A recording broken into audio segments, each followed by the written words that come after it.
I'm a recovering cynic, and the only reason I have hope at all is because I'm in recovery and I'm ADHD. I can get very dark, but my ADHD is always bugging me to do something or try something new, and the ideas don't stop, or let me stay in bed past 5 a.m., much less stay in bed all day and ruminate. A trait I have developed is the ability to tune into my intuition. I used to tune into the danger-biased part of my brain, and that wasn't so helpful. To train myself out of that, I've tuned into my intuition every day for over a decade. This transformation from rumination to intuition didn't happen overnight. Through my recovery journey and active mind, I discovered that channeling my energy could create meaningful change. Through this daily practice of tuning into my intuition, rather than outdated danger signals, I've learned to release some of those old patterns. When I see concerning images, I know there's a message or something to release. The encouraging insights I receive confirm that my inner landscape has shifted, making me more optimistic. This approach has helped me heal habits and physical pain. If I'm feeling low and I do an intuitive insight session, I always feel better. My intuition, my unconscious, or whatever you want to call it, is giving me breadcrumbs on specific topics. The images also help others, but what translates beyond that, I'm not sure. I'm going to keep this reading fairly broad. I did get some images about the present time, but first I wanted to ask about hope. I hope the images can help explain that better. As I saw images, I first saw this amazing creature with huge eyes that transformed into a horse. And not just any horse, but one that was really fighting against its bridle, its mane flowing back and forth. This brought up some interesting thoughts about struggling against whatever was holding us back, or bucking against an artificial constraint. Horses make me think of freedom, and these images were not about giving up. Then I saw someone doing yoga with their legs in the air. It really spoke to how finding hope often requires us to be flexible and maybe look at things from a different perspective.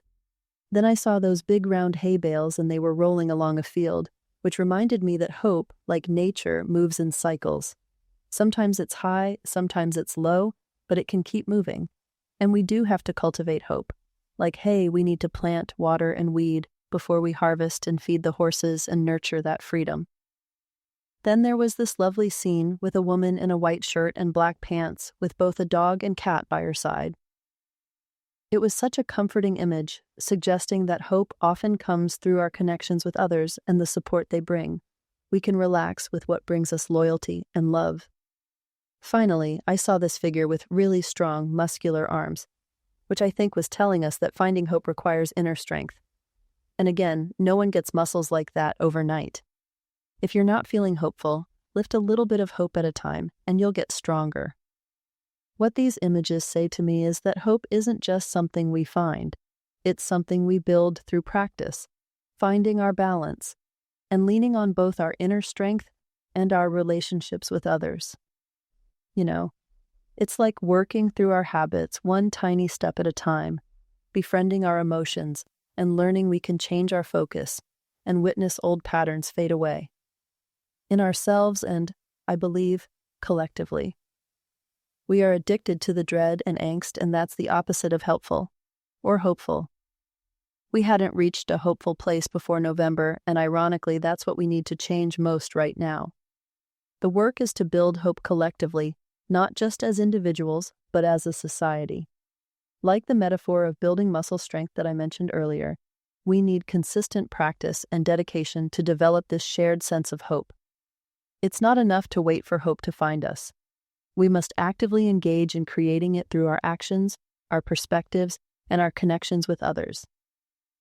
If we're unwilling to go low, we must rise above defeatism. Otherwise, we surrender our future to despair and propaganda.